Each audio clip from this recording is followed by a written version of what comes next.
For many years now, Russ and Craig have had many wide-ranging conversations with folks from all over the gaming world. This is one of those conversations. D6G, the Lost Chapter.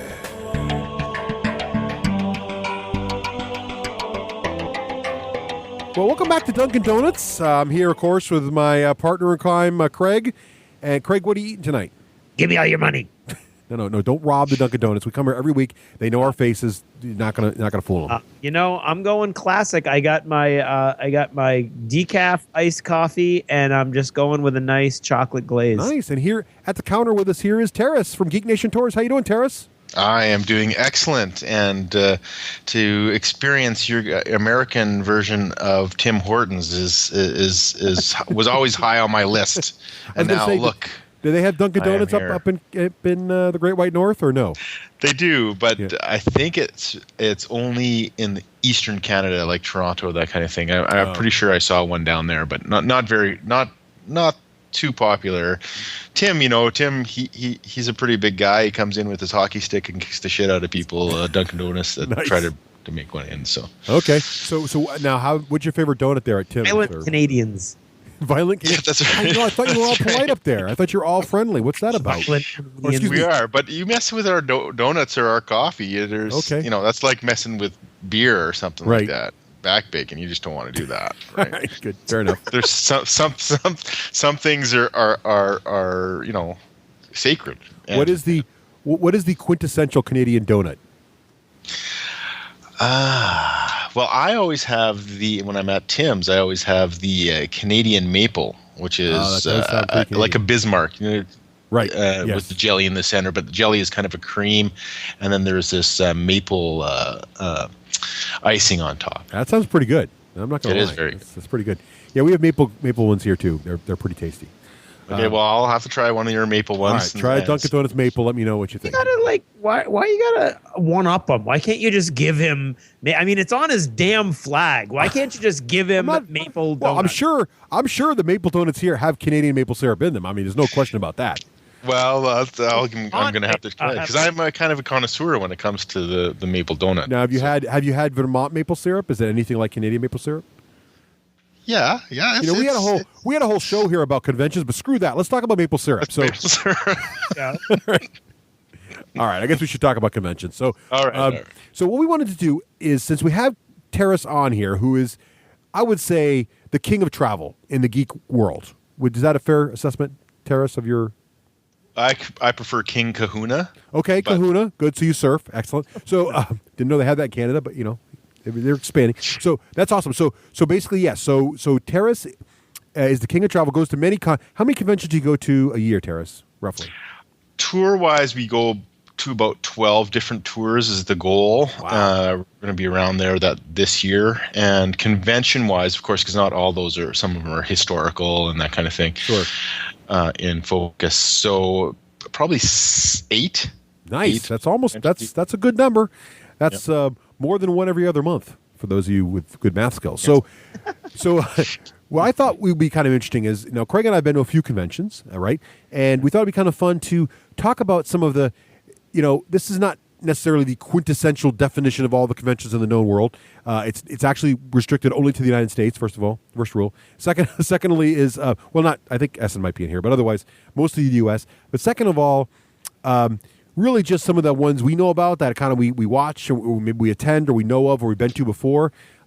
And so if you're looking around, you're thinking, well, it's the beginning of the year. It's kind of cold. I like to do something with gaming. I don't know what to do in Q1 or Q2 for conventions. Or maybe you're like Craig earlier the next episode of the show, Guild Time Travel, where he says, I want to find something to do in Q4 for a convention. We'll give you some ideas each quarter of the year, what some of the best conventions are, and or some of the ones we know about anyway, and you can pick them. Again, not every convention's on our list, just some of the ones that are some of our favorites, right? Right. All right, so let's start with the first quarter. Now, one of the very first things of the year, actually, it's actually like the second week in January. It's really early. And it's not even, this is kind of a cheat, okay? It's not a convention I've ever actually been to, and it's not a convention that's open to the general public. So it's totally cheating, but it is a super uber geeky event, and that is CES, the Consumer Electronics Show. And this is where like the ultimate gadget show of the year. It takes place in Vegas every year in January, and it is awesome. Now I don't actually go there, but you can see all the geeky goodness just spewing out of it on the internets, and it is awesome. And if you could ever go there, definitely go because it's amazing. Totally full of gadgets, and all the biggest tech pundits are all there doing their thing about CES. Are you familiar with CES, Teras? Yeah, I am actually. This is one. So we always try to expand out. We always try to make sure that we go to, we try to cover geekiness in all genres, and this is one of the ones that we've actually tried, and that we're still attempting to see if we can sneak our way in there. That'd be awesome. See, now that's a GNT tour I would definitely try to get on because it's hard to get in there unless you know somebody who knows somebody, right? So. Exactly. That'd be a great one. Ooh, let me know if you get in there, Teras. I want to be the first one. Okay, I will. You will be the first one. Good. Because it's and I think that's really what's great about trying to get into these conventions is that there's always ones that are kind of unattainable sometimes. So it's nice to have those ones become attainable. Now, after January, the big one locally, Craig, is what? That would be TempleCon, Russ. Indeed. In Rhode Island in February. Yes. TempleCon's near and dear to our heart, as we mentioned on the show before. Why is that, Craig? Well, it was the convention where you and Rafe convinced me to do a podcast. Yes, it was. And on the drive down, explained to me what the heck a podcast was. There you go. See? TempleCon was the birth of the D6. Wow, that's cool. It was, yes. It was we are less than 2 months away from our 5th year birthday. Yep. Which is a little creepy. We're a little creepy. I'm not going to lie. 5 years. 6 years ago, we were going to TempleCon, and you guys told me about podcasts. Yeah. So it's also a very cool convention with a steampunk theme. Mm-hmm. So I mean, it's probably the last place I ever played War Machine. Mm-hmm. It's got an awesome War Machine presence. It's got a huge privateer press presence in general. It's fantasy in 40K presence has been building nicely over the years after a few really painful bumps for them. And of course, it's a huge presence for the War Store as well. So we get to work closely with the War Store lately with all kinds of cool different events that we've done. And this year, even closer with an even cooler event. Yeah, exactly. Yeah. And what's interesting about TempleCon too is it's relatively smallish, about 1,000 attendees, a little more, I think. Is it that big? Is it large? I think it's around 1,000 now. I don't know if it's even that big. Teras, you know how big it is? I'm trying to remember now. No, I think I thought it was just under. Maybe it's just under 1,000. Yeah. But it's smallish. But then again, like as you mentioned, Craig, the Privateer Press attendance there is really impressive. Like Privateer Press actual employees are there. And like last year, it was the first time ever in public they displayed one of the new Colossals. Oh, yeah. So, like, you get really, really cool. And a lot of that's where they announced the War Room. They actually had, like, a press event there and announced a bunch of new 2013 or 2012 things at that time. So, it's to be the second con for them only to their own lock and load con. Right. They really take it very seriously. So, it's a great place. And they have a lot of miniature games, too, as Craig mentioned, too. They have, like, heavy metal, heavy gear or heavy metal, the robot one. Heavy metal, heavy gear? I can't remember. Heavy gear. Yeah, heavy gear. They have a huge presence there as well. Flames of War's got a huge presence there. Great con for miniature gaming, and a good board game room too. A lot of good options there. I like the fact that it's growing so well. I think you go to the bigger conventions, but you often hear about TempleCon, and I think that's really great. I know that they're a great bunch of guys, and I know that we'd like to work with them too. But I know that they've got such a great following and really positive attitude about the convention. So, and it really comes through with them. So that's awesome. Yep. Great. And then the other one in Q1. Q1's kind of a quiet month for conventions. Is that fair, Teras? Kind of a quiet 3 months. Yeah. The New Year is always hard. Yeah. I think it's hard because you have to. You're dealing with Christmas, right? Right. And that's a hard one to kind of to get around, and people have often already done their holidays for that month, if not for the year. So, the conventions in Q1 is really a difficult time for those, but those that are successul, like I said, like TempleCon or CES, they do well. And PAX East, right? Well, that's the other MegaCon. That's one of the big MegaCons at the beginning of the year is PAX East. Now, PAX East is kind of on the borderline between Q1 and Q2. Last year it was in April. This year it's in March. So it hovers around there, but it's basically end of Q1. And PAX East, of course, is the massive, it takes place in Boston every year, and it is the massive Penny Arcade Expo, which is primarily video games, although last year in particular, and even more so this year, board games are getting a larger and larger presence. Steve Jackson's games were there last year. Fantasy Flight Games was last year. Game Salute had a massive booth. There was a huge board gaming area. In addition to all their other stuff, right? They've got huge video games. Microsoft has a booth there. Every major video game manufacturer, Borderlands 2 was there. EA is there. Activision, all of them are there. Except for Blizzard because they have their own comp. Basically, everybody else is there, showing off their latest hot video games for the year. Being it nice and early in the year in March is great because you're going to get to see those new hot titles for 2013 right in the beginning of the year, which is great too. So if you're a video game player, or if you're just local to New England, I'm not sure I'd make a long trip to it if you're just a board gamer because there are better pure board game cons or pure RPG cons. But if you're a quote unquote generalist and you like all this stuff, you like video games, you like board games, you like it all, PAX East does have it all. I think it's a great experience. Yeah, I think you can say that for PAX Prime and PAX East, the same thing. Like I know that we are probably going to talk about them in Q3, but PAX is awesome. They're such a cool and fun atmosphere again. You could tell they love what they do, and the good thing about PAX, about the fact that there are more than just computer games there, is that you can actually come away with something. A lot of times I find PAX, you go there and you're going to look for the new game, you're going to look for demos, you're going to look at trying to see, even what's coming in the future. And in a lot of ways, you don't leave with as much stuff as you do at other conventions. Yeah. You know what I mean? Like your buying is kind of in a lot of ways less than that, but the fact that there's board games there and there's a whole bunch of other stuff kind of does bring you back to that shopping glory. And geeks like to shop, and that's a big part of going to conventions, and I think that really adds to the whole ambiance for sure. Yeah, and the other thing about PAX too to remember is they got a lot of panels at PAX, and they have panels again that go beyond video games. So a lot of the video game guys are all there, but also. Like Wizards had a huge panel last year and was one of the first places you could play test D&D Next and hear the designers talk about what they were doing with D&D Next. It was again at PAX East back in March of 2012. So it's got a lot of different kind of exposure, a lot of different things to see and do. It's more than just playing games. It's also learning from the people who make the games, whether it's a board game or a computer game or whatever. So it's a great experience, and I urge you strongly, if you're in the greater Boston area or the greater Seattle area, when we talk about PAX Prime later, attend PAX if you can. It is a fantastic experience. Yeah. And like you said about the seminars are awesome because you get to see what the personality is behind a lot of them. And I always recommend to make sure you go to the opening speeches because those are always really inspirational and interesting. Agree. I totally agree. Great. So that wraps up Q1. Now let's talk to Q2 now. And Q2 kicks off with one of Craig's favorite conventions, I know. Now, what's that one, Craig? Adepticon. Indeed. Mm-hmm. So tell everybody a little bit about Adepticon. Well, Adepticon used to be, of course, the weekend-long, independently designed and organized games workshop convention. So it's sort of like the independent alternative to Games Days.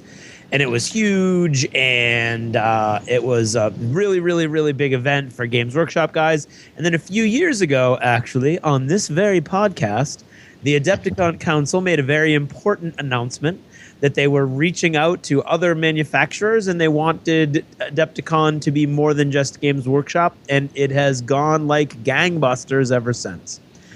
And so they've got Privateer Press has a huge presence there. In fact, they give the last 2 years they've given away starter boxes, $50 starter boxes in the swag bag at Adepticon, which is pretty crazy.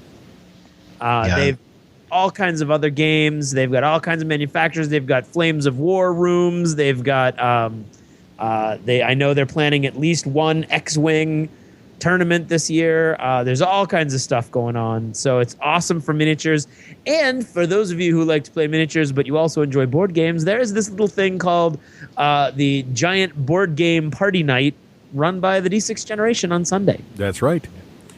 And that's for us going to Adepticon. The convention itself is awesome, very well organized. Again, cheery bunch of guys. They know what they're doing. They've done it for years. And you guys coming in on Sunday is awesome. We get to game with you guys, and what's great about that is that it's lighter. You get to do your competitive stuff. You get to do your off games. You get to do your roll the dice in the hallway type of games also. And then we go and play board games with you guys, and you guys got to give yourself kudos again. It is an awesome night, very entertaining, and you always have them lined up doing strange and idiotic things, and it's very fun. So it's always amusing. Yeah, it is fun, and I really appreciate you guys doing that. And Adepticon is a great thing, especially if you're into 40K and Warhammer or Privateer Press. But also, what's really interesting about it is they do small games too in the hallways too. They demoed Zombicide last year. In the hallways. Warfare made its premiere last year. And they actually had just the tiles that they used on the Kickstarter, I think, is what they were using to play, and the miniatures for that, and you get some Wild West games. You get some games that Inquisitor is another one. I mean, how often do you see that in a convention series? Or so that's a really good. It's a good. I can't say enough about. Well, it's a great location. It's in Chicago, right? So it's the center of the country. So it's not too expensive to get to. Depending on it's not like flying all the way across if you're on East Coast or West Coast. And again, it's primary. There's a great there is our little board gaming thing at the end of the weekend, but really it's primarily a miniature gaming convention. But it's now broadened out, as Craig mentioned and Teras mentioned, to all these different games, and a lot of little manufacturers and developers are there showing off their latest miniature war game. So it's if you're a miniature gamer, I think this is probably the premier miniature gaming experience that you could try to get to. And if you can only go to one con as a miniature gamer, I would strongly recommend Adepticon be at the top of your list, because it is just a really great miniature gaming experience with lots and lots of people who just focus on miniature gaming like you are, and great tips, great painting. They had seminars on how to use an airbrush last year, and all kinds of really cool stuff that you can only find at a place where it's just full of painters. And the painting contest too there is incredible. You have to check out the painting contest and check out the entries and just be blown away by the sheer level of skill and talent going on there is just jaw-droppingly awesome, with a $10,000 prize for first place. So they get painters from around the world enter at these Adepticon contests to make sure they compete, because it's such a very prestigious award, as well as a very lucrative award for the painters. So really impressive stuff. And there's always some sort of new guests there too, right? Live Black Library shows up. Forge World showed up for the last 2 years. A lot of other vendors are there. Romeo from Battlefoam's there. So there's tons of other vendors. Lots of shopping to do also. So I think that's really again important to geeks. So exactly. You want to spend your money, you can definitely do so there. Exactly. And there's good deep dish pizza because you're in Chicago. Enough said. That is true. What about so Teras? I saw you've added Salute in London. Have you attended Salute? Yeah, you know what? I haven't. It's right on usually the same weekend as Adepticon. Salute actually is one that I really want to go to. We have been invited. I just haven't been able to get it to work tour wise. Once I figure out how to clone myself, I will definitely be going to Salute though, because I know it's one of the premier ones there. And being in the UK doing tabletop gaming is a special feel. This is where it kind of developed, began in some essences in the UK, and it's just they have such a history and kind of a bunch of really, really dedicated people to the hobby in general, and Salute is a great place to kind of sample again the wide variety of gaming. So it's one that I'm definitely going to put on my list to do in the future. Nice. Now here locally, we have a con called Havoc. It happens in April as well. It's a smallish con in Massachusetts, but it's a nice little con. So if you're able to get to that, it's a great one. It's a little sampling of everything. Board games, miniature games, RPGs, cool historical stuff, and a lot of historical stuff, and a lot of because it's small and local, you get a lot of really great little local gamers doing crazy things like giant BattleTech games and all kinds of club mission. Remember the one time we saw a guy had done an entire little cardboard miniature version of the Boston waterfront for BattleTech. It was crazy. Incredibly cool. Oh, that's awesome. So it's just little things like that. So if you're in the Massachusetts area, I mean, Havoc's not really big enough to make a long distance flight, I don't think. But if you're in the New England area and you have not attended Havoc at least once, I'd check it out. It's definitely worth going for a day. Lots of stuff going on there, and it's a great way to see it. And I get a lot of local small vendors from different game stores usually there, things like that, to get to whet your appetite and make sure you can spend. It's a really neat little place. It's a nice little venture. Yep. Cool. What about in Canada? How you looks like you got the Calgary stuff on here? That was pretty good, but less accent on the A. I can never get it right. Calgary is a great place, eh? And no, sorry, now I'm adding it. Calgary Entertainment and Comic Book Expo is also one that we actually have a booth there yearly, and it's a great. It's not a gaming convention, but if you want to add a little bit of media and comic book goodness, definitely go to that. Last year they had all of the next generation from Star Trek there, which is one of the only places, I think there might have been another one that had the whole crew for the anniversary that was last year. So cool. So there, it's a big convention for Canada. It's one of the biggest in Canada, and so if you're up north and you're looking for something to do in April, it's a good one to go to for sure. Nice. Yeah. And the weather is usually pretty good. We actually camp outside in the area, which people are probably shaking their heads at right now that know the area quite well. But it's usually our first camping trip of the year. So. Oh, nice. That's a nice combo. Camping and comics. Doesn't get better than that. Yeah, well, that's exactly. Exactly. And another one that we're going to this year is in June. I think that should be, Q2 still is June. Yep. Is Brick World. It's a Lego one. Oh, so nice. It's really an interesting convention. Really, again, a lot of people give a lot of love to it. It's all about Lego creations, and there's seminars, and there's always guest speakers, people that come from around the world, bring their their creations, and often there's teams that compete or show their love of Star Trek. Lego. Sorry, now I'm getting confused. With huge monumental creations, Lord of the Rings. A buddy of mine was involved in that, and there was 10,000 orcs, Lego orcs involved with the whole creation. So it's monumental. If you're a Lego guy in any way or girl in any way, it's definitely a must see. That's in the Chicago area also. I haven't been to the Brick Roll one in Chicago, but there was something similar in Boston last summer. A huge Lego event. I don't think it was called Brick Roll, but it was something like that. It was really cool because I took the girls down and they loved it, and it was great. It was these master Lego artists, because I don't know how else to describe them as, because they build these beautiful creations. You name it, whether it's like a life-size Darth Vader made purely out of Lego, or a whole cityscape or whatever.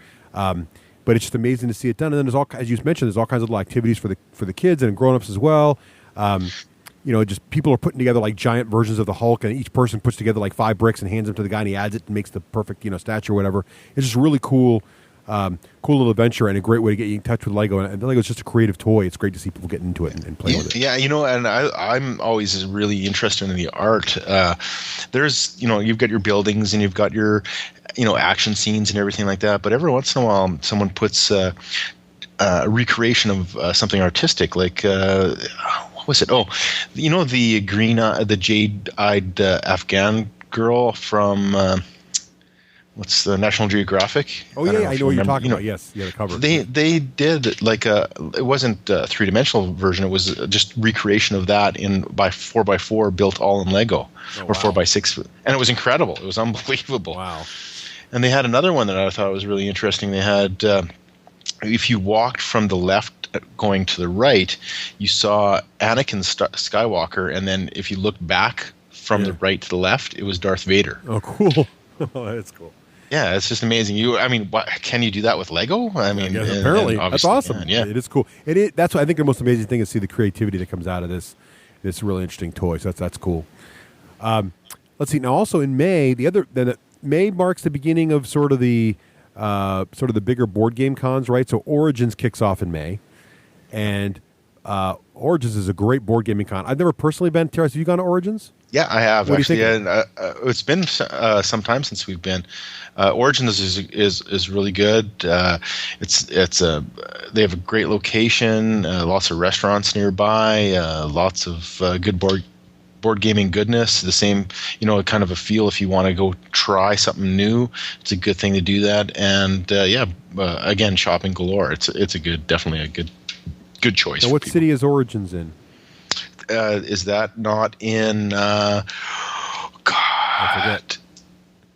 I have to look it up. Oh, I missed it. Checking. Columbus. Columbus. There it is. Ohio. There we go. Columbus. Good. Okay. I'm glad somebody remembered. Phew. So Origins May, and then to round out our Q2 conventions, we'd be remiss if we didn't. And I missed this. So Teras, thank you for reminding me. That was me. Oh, Craig. Do I get no credit? No credit here at all. Craig, I was going to take credit for it too. I was should saying, jump right in no there. problem. I waited there just for a moment to see if Teras was going to step up. No. Well, Craig, have a crawler on me for that. I apologize. So Lock and Load, right, is in May, the end of May, and that is Craig. Why don't you talk about this? This is about your favorite game. Yeah, why don't you talk about it? I'm the one who remembered it. Lock and Load, of course, is recently created Privateer Press's own gaming convention, right? Takes place near the headquarters up there in Washington State. And last year was their second year, right? So they're going into the third year for Lock and Load. And unfortunately, I've never been, but I would love to go because as a huge Privateer Press fan, I'd love to see their latest stuff, and they always have their latest creations are there. Teras, have you been to Lock and Load yet? Yeah, it's a great convention also, and again, right in the heart of Privateer Press head HQ. So they put their all on it, and it's fabulous. And what makes it better is Seattle is such a great town. Yeah, I mean, just the ability to walk around and see the keys and maybe get on the ocean a little bit, and lots of good food, and of course tons of coffee. So Seattle is a wonderful place, and if you have a spouse that maybe isn't that much into gaming or whatever, but wants to visit someplace, Seattle is beautiful. So you can always, it's a good sell. Nice, for sure. Nice. Love to do that one. So that gets us to Q3. Okay, and Q3 now at this point in the year, the conventions you're getting into the full swing now, right? So that's fair, Teras? Yep. Oh yeah, for sure. It's really, really thick. And one of the earliest ones that kick in is San Diego Comic-Con. SDCC. Yes. Now, SDCC. I've never been. Nicole's been a couple times. It is crazy, for us mere mortal convention goers who go to gaming cons. Like a big con is maybe Gen Con, which is like 30,000, 40,000 people, right? And then you have your PAX East, which are PAXs, which are like 60 to 70 to 80,000, which is huge, right? And then you got San Diego Comic-Con, which is like 150, 200,000 people or some crazy number. It's just insane. But basically, it's comics and actors and everything about the movies. And the big thing about SDCC is, whether you like it or not, you get a lot of actual geeks from Hollywood and geek wannabes from Hollywood also down there, right? So whether that's good or bad, that sets the tone for what it is. So it's a little more, I don't know, there's just some interesting mix there, and if you like the kind of thing, it's definitely worth seeing. Yeah, I find it really an interesting convention there for several reasons. One of the biggest ones is it's very media driven, like you were saying. There is a lot of celebrities that show up. Last time we were there, all of the Avengers showed up. All the actors that were playing the Avengers showed up. there's tons of people. You see celebrities on the street. I saw Brad Pitt on the street. But the convention itself is really media oriented also. So you get to have your kind of superhero movie type of things going on, science fiction movie stuff going on. Yeah, there's tons of stuff to do, comic book stuff. You can meet your artists, your writers, and but what I really like about the San Diego Comic-Con is that the geeks really do take over the city, like nice. Unbelievable, and they are so welcoming there. We walked up the street with a bunch of locals coming back from the convention itself, and I was very curious what they thought, and they had a few in them, and I thought, well, okay, they're going to give me at least an honest answer. And I said, what do you think about all the geeks in town, and what do you think of us taking over to town for the weekend or the 4 days? And they were like, we love you guys. I mean, we're so happy that you're here. You guys make this place so alive when you come. And yeah, they were totally welcoming. And what's also really awesome is almost every bar you go into, traditionally you go into a bar and someone's talking about, hockey or football or baseball or what happened at the office or whatever. But you go into a bar in San Diego during the convention, people are talking about comics and comic movies. That's all you hear. Nice. People are arguing, why Superman is a bad hero or a bad character or a good character, and you hear that, and you might not even be involved in the conversation, but it's kind of an interesting time. It's kind of this party atmosphere for geeks. Yeah, that's good stuff. So that's San Diego Comic-Con, so probably the epic con there. SDCC. Yes, thank you, Craig.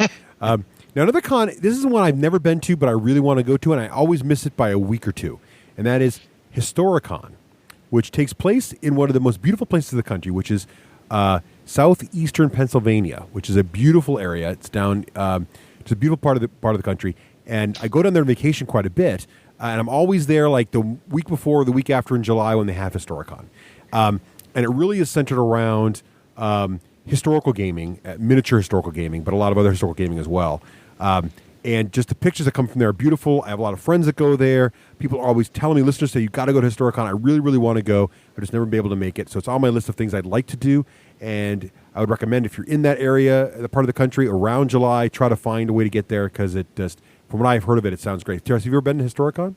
Yeah, I have. It's tremendous. Actually, first time I met the Perry twins was there, and you get a lot of gaming celebrities. And what's great about that area, that whole area, is that there's so much history to go see too. Again, a good sell for the spouse if he or she is interested in history in general, and just a great area. We're gonna unfortunately miss it. It's a week after our Gettysburg Civil War tour this year. Yeah. So we're going to, of course, go to Manassas. The plan was to go to Manassas, Antietam, Gettysburg, and then go to Historicon, but the dates just don't jive for what we have, so we're going to miss it this year. But Historicon is a really good time. Again, tons of great vendors that go there.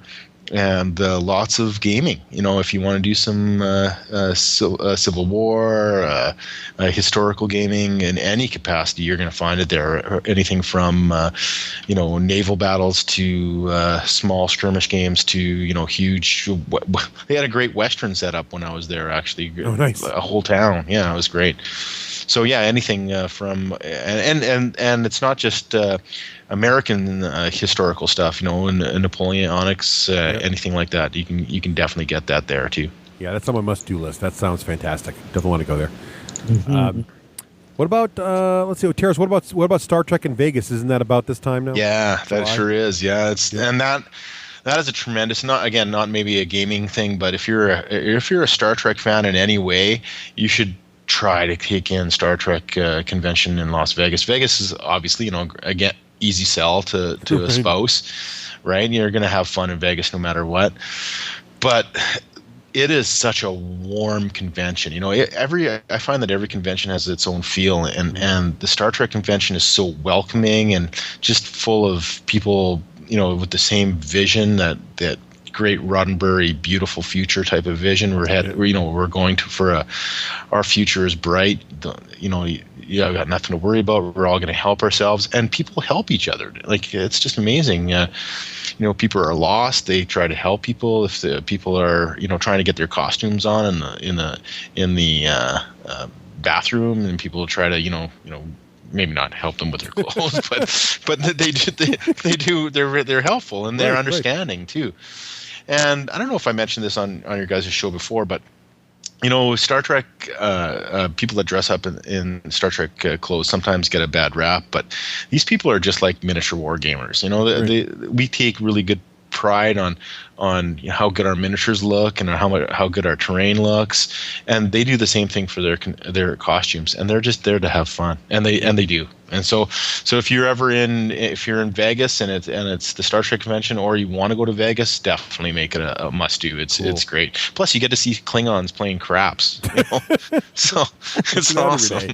Do they yell "Kapla" and stuff like that? I was gonna say, yeah, that's right. Swear in Klingon when they don't do it. Oh, they do, and they do. And that's what's so fun about it. Now I gotta go. You're like, wow, this is just such a crazy time. And you see beautiful women, either working there or dressed to the gills, trying to gonna go out on the strip somewhere, right?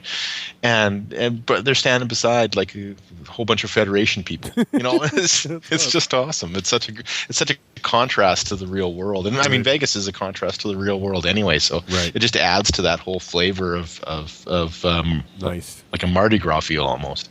Well, that's awesome. So in the midst of this like Q3 excitement, then August comes, and there's this little convention we know about, Craig, right? What's that one in August we go to every year? I can't remember.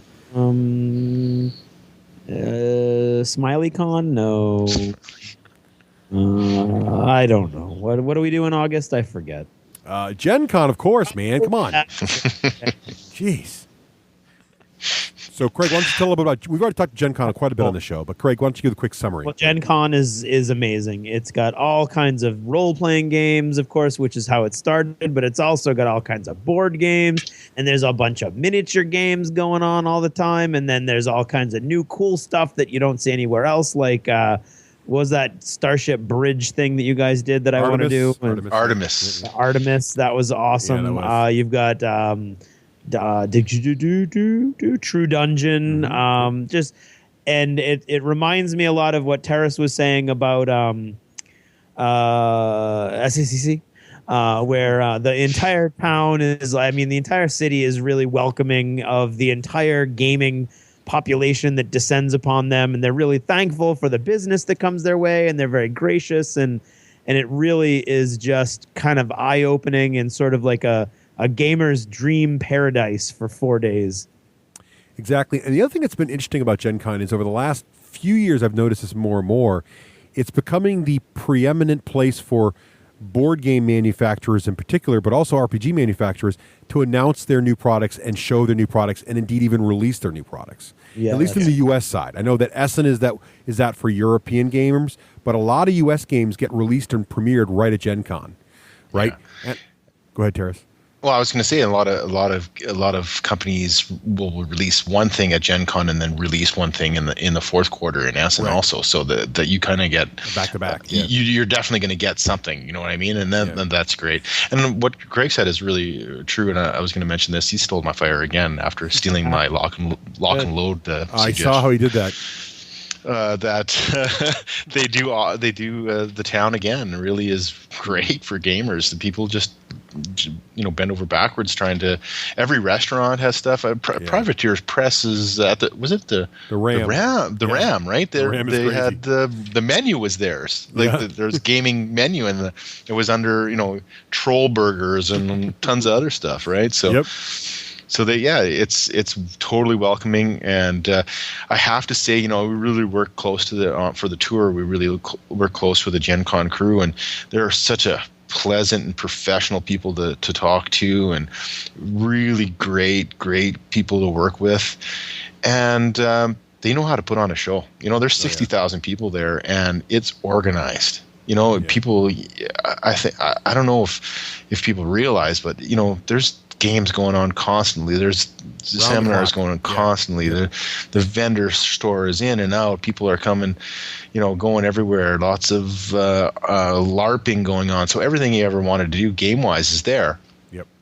And there's 60,000 people doing it. So they're so incredibly organized, completely professional, and so it is a fun experience for everybody. Yeah, absolutely. And as Craig mentioned earlier too, because its birth was role-playing games, they have an extremely strong presence of role-playing game companies as well as role players. The heart of the soul of Wizards of the Coast, the original TSR folks, that's Gary Gygax, that's what founded Gen Con. So that role-playing spirit is there, and I've had some of my best convention role-playing experiences at Gen Con.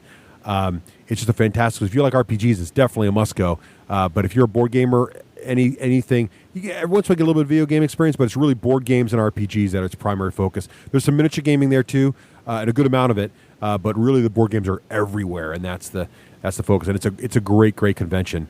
You won't be sorry if you spend some time at Gen Con, that's for sure. And just for the record, it was me that said that role-playing thing. It wasn't Craig. Okay. All right, Teras, right. That's right. Yeah, I don't know if Craig is as much. So now, August is crazy because Q3 is packed with conventions. Then Gen Con hits in August. The same month in August is also PAX Prime. So everything we said about PAX East earlier, the same thing happens in Seattle, and that's where it was originally created. So PAX East is actually the newer creation. PAX Prime is where it all started. So the great video game convention, as we mentioned earlier, it happens in Seattle the same month as Gen Con, so it's going to be hard to go to both, which is why I'm thankful it's PAX East, so I don't have to try to go to PAX Prime. But then, right after that, if you wanted to go to one of the best cons that involves cosplay in the United States, well, that would probably be Dragon Con. And Dragon Con is like the very first weekend in September, which makes it extremely difficult to go both to Gen Con and to Dragon Con. Teras, have you been to Dragon Con? I have not. It's on my list of places to go. Also to bring a tour to. What's great, I love the city. The city is awesome. Again, lots of great food and which city would that really, be, Teras? What's that? Which city would that be? That's in. Thank you for asking me that because I completely blanked when I had it. How can you love the city? You don't even know where it is. I called them out, Craig, for you. There you go. Thank you. Craig, can you help me out? Is it Atlanta? Yes. Yes, it is in Georgia. It is Atlanta, Georgia, actually. Yes. That's funny. But yeah, it's a great city too, and that's very funny. You know what it is? It's all the caffeine you guys are feeding me here at Dunkin' Donuts. Oh, these Canadians have no stomach for caffeine. They don't. There's not enough maple in his donut, apparently. That's right. My maple sugar. Drunk on maple syrup. Right. Oh my God! Yeah, so that's it's again the location really intrigues me because I always like to include food in mine, and definitely Dragon Con is one of the things that I really want to add to the tour list. I haven't yet, but I will. We have a good friend that goes every year, and Dragon Con is kind of like Comic-Con in that there's a strong presence of actors there. Even though it's in Atlanta, and it's got it's more of a fan con. So there's some gaming there, but it's really all about the geeky sci-fi and comic stuff, right? So you got a lot of sci-fi shows. The cast of Doctor Who is sometimes there. Former Battlestar Galactica actors are there. Those kind of things are there. You can get them all autographed and signed and stuff. So it's that kind of a convention. Lots and lots and lots of cosplay. In fact, one of its most notable activities, according to my friend Ian, who's on the Nerdhurst podcast, is the evening, shall we say, adult cosplay that happens after hours at the con. So I don't know much more about it than that, but if that's your thing, then I definitely have to get a tour to go to that. Right. So yeah, I'd say it's probably and Atlanta also. My understanding is very welcoming because like the 501st, that the stormtroopers they have a huge cosplay parade right down the middle of the city. So like hundreds of people in cosplay or even more go right down the middle of the street. So you have a whole division of stormtroopers and everything else going on there. It's pretty crazy. So if you want to see that kind of nonsense, awesome nonsense, then definitely go to Dragon Con because it's really cool. So let's see, any other Q3 stuff there? Well, we've got the Nova Open. This happens. We're gonna do a tour to that. This is a great area also. The Arlington area, so lots of history. Washington, lots to do outside the convention too. In September DualCon is in. I think Phoenix. I know the guy that runs that. The dual con I think guy. we do. Who is that guy? You know the guy that runs that. I think that's Romeo. Isn't that Battle Foam's big con there? That is Romeo at Battle Foam and 40K Radio. Yep. And that's a really interesting one. They really try to do the dual con thing. They do like a dual. They do the dual thing because they have two conventions in one time. 40K on one side and Privateer Press on the other side, and there's a single winner for both of the events, and then there's an overall winner. And they put on a really good show. They always hire people to run it professionally, and Romeo puts his love into things like that. So it's a really, really good time. And on the tour, we go shooting weapons at the outdoor range and take jeeps into the desert. And we really, really try to do the whole cowboy thing and try to do that theme. So if there's poker playing and desert excursions and shooting guns and the whole bit. So it's something to behold for sure. That's it awesome. Sounds cool, because speaking of adding a convention to my calendar, this is probably going to be it. There you go. Oh, really? That was awesome. Yeah, that'd be great. Now the other one, it's when you get paid. That's the thing. Yeah. You'll have to come out to some of our events, like shooting sounds pretty cool to me. And they'll probably be showcasing that new game WWX, and they'll probably want to have one of the writers there or something. They may well be. There's a couple other things about that tour I'll just mention really briefly. Sorry, I'm going to make this a little bit of a spiel, but that's right. Romeo has got it so not only will one person that's on the tour get their likeness made in a cartoon in a comic book that they're going to put with his new game, but also in miniature. So there's going to be one person in miniature and one person in their comic book that you'll actually have you as a cowboy for his game. Oh, that's pretty awesome. That's pretty cool. That's who writes that comic book. I'm amused whenever another one pops up. Oh, this is another thing where you can get a prize as a character in a comic book. He'll just be in the background. It's the artist thing. You may not have a line. You may not have a line in the comic book. That's right. Dang, you're there. True. So, the guy getting shot. You're the guy getting shot in the third frame. That's you. Oh! That's right. Wouldn't that be great though? And Romeo's already said that it can't be me.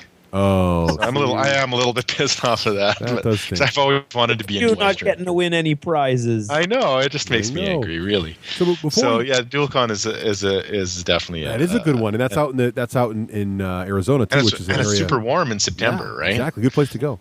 We'd be remiss too if we moved on to Q4 and didn't mention one other Q3 con, which is of course the War Store Weekend, right, Craig?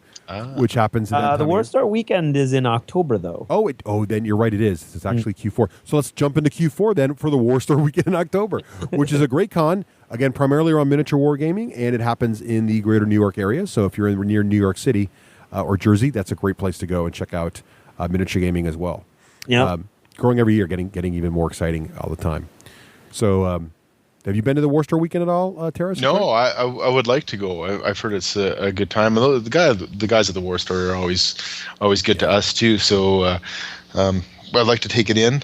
October is my kind of the end of the season. Yeah. So I'm trying to wrap up all my ones. This year I've got actually a really busy October. Yeah.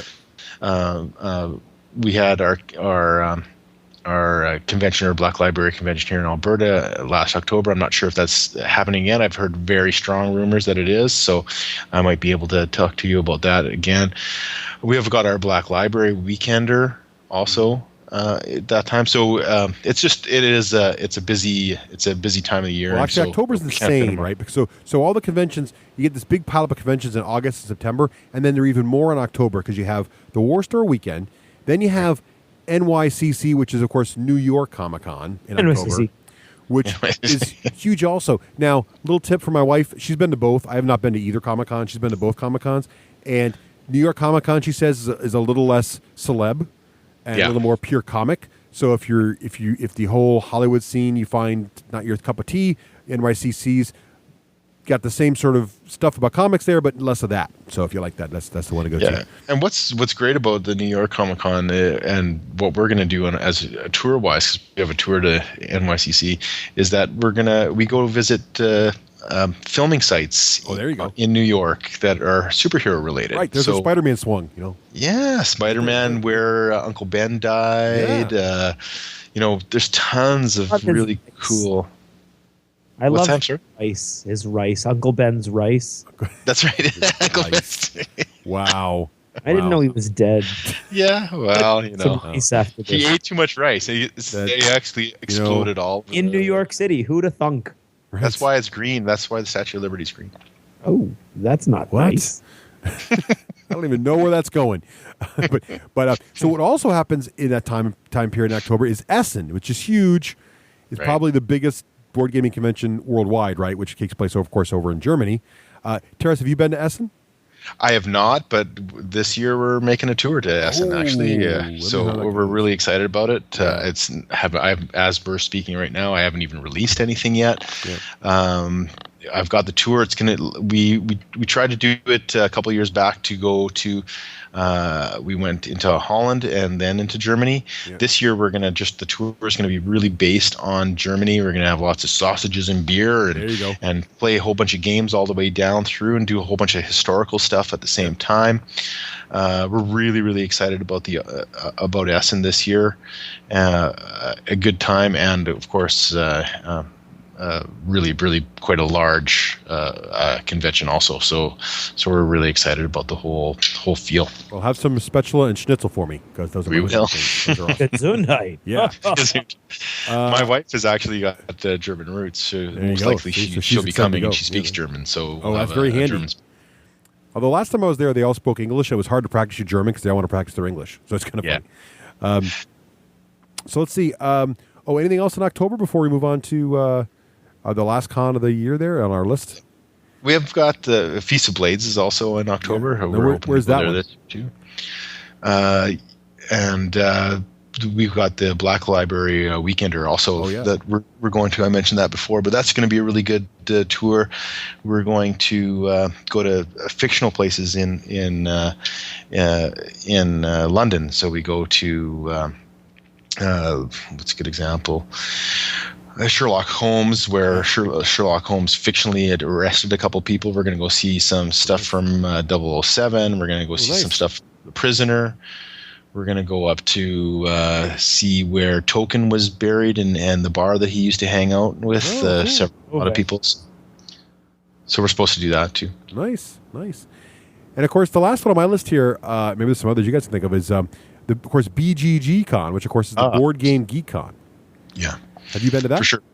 No, I haven't. And again, this is one that I've we really want to attend and maybe build a tour around. Also, I know that they put on a good show, and I know that they really are very interested in creating a good thing for gamers. Also, I mean, if you take their site, it's the pinnacle of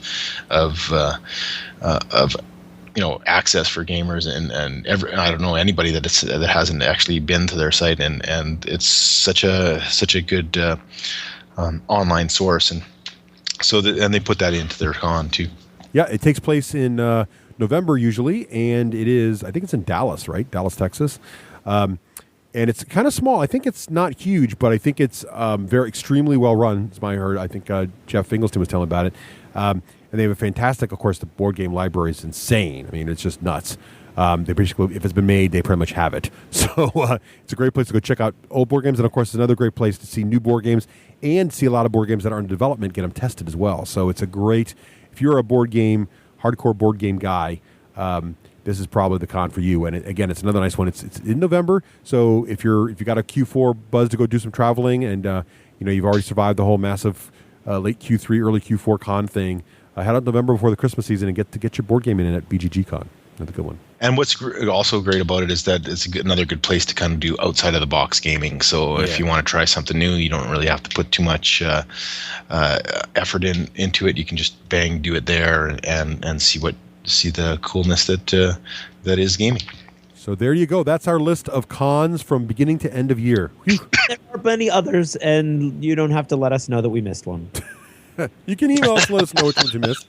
Leave us a voicemail. Right. That's Yes, what you should leave us do. a voicemail. Say, dear, that's the thing to do. So if you email us, then I will read it and say thank you. But if you voicemail us, there's a chance we'll play it on the air. So if you run a con that we missed, voicemail us by all means, and we will play it on the air for you. So there you go. Oh, that is very good. There you go. See, tie-in. interaction. That's how it goes. Self-promotion interaction. That's what we do.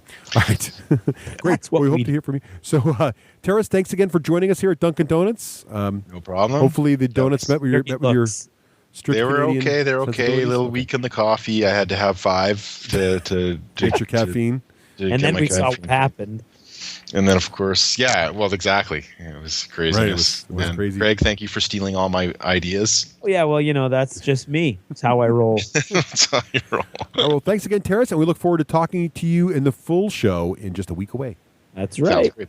Thank you. Bye.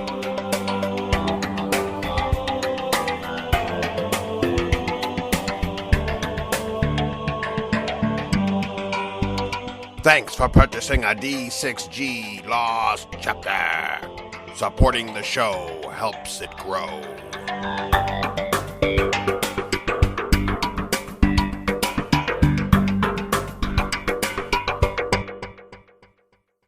Craig, why don't you give me some noise, Craig?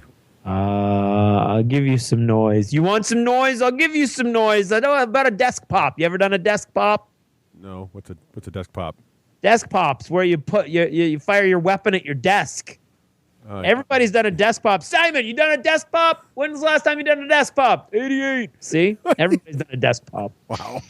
Okay, Teras, can you give me some dialogue for some levels here?